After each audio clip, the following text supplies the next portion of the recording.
what I'm riffing on is the idea, this failed idea, this 20th century very blue pill idea that you ought to have a commitment to commitment. I hate it when I'm also part of that chapter, but I hate it when I hear women call men committophobes. The fuck is a committophobe, right? You're afraid of commitment. I'm going to point this out to you right now, ladies. If you think that men are afraid of commitment, all I got to do is point out the fact that men commit to businesses, they commit to education, they commit to the military, they commit to their families, they commit to, like, think of all the things that men have to make a commitment to, and then think about all the things that you have to make a commitment to and how easy it is for you to get out of those commitments and how easy or how hard and difficult it is for men to get out of those commitments. Commitments are commitments. Commitment isn't defined by committed to you in a romantic relationship. Commitment means a lot of other things, man.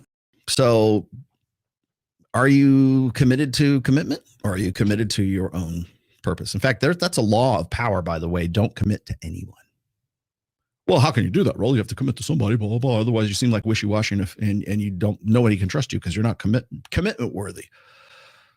Commit to no one but your own cause. That's Robert Greene from 48 Laws of Power.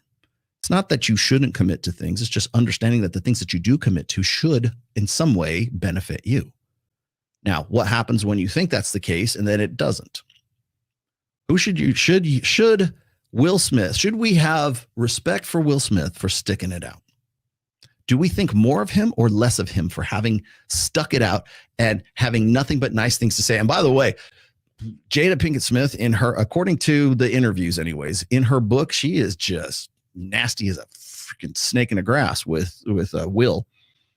But Will says nothing but nice things about her. He's in love. He loves her to death. Joy of the world. So do we have more respect for Will Smith because of that? Because he stuck it out? Or do we go, fuck, I'm glad that's not me? I think it's the opposite. What makes a man respectable? That's why I always talk about, like, the difference between respect between men and women. There's another gender difference, right?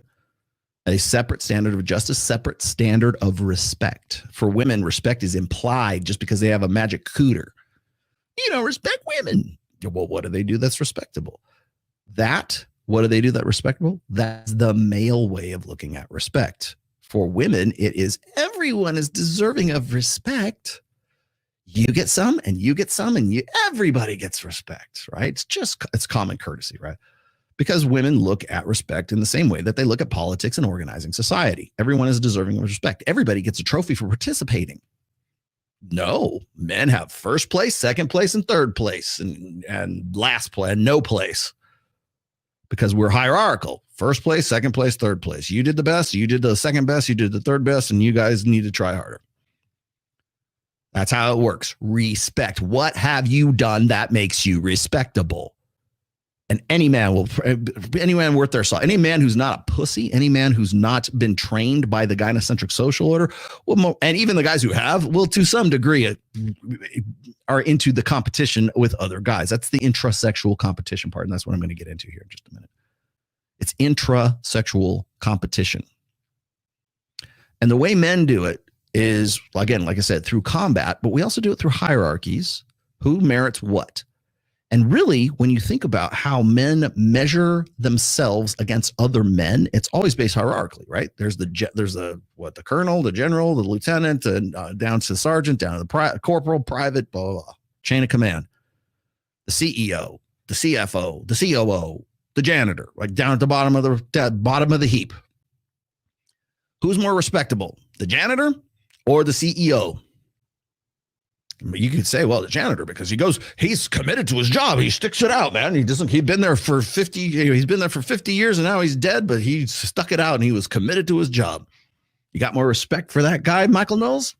Or do you have more respect for the guy who has a bigger, greater body of work, has done more has left a dent in the universe and has done his own thing as a result of actually watching out for himself first and then helping other people, maybe being a benefit to society? Which one do you have more respect for, Michael Knowles? I'll wait.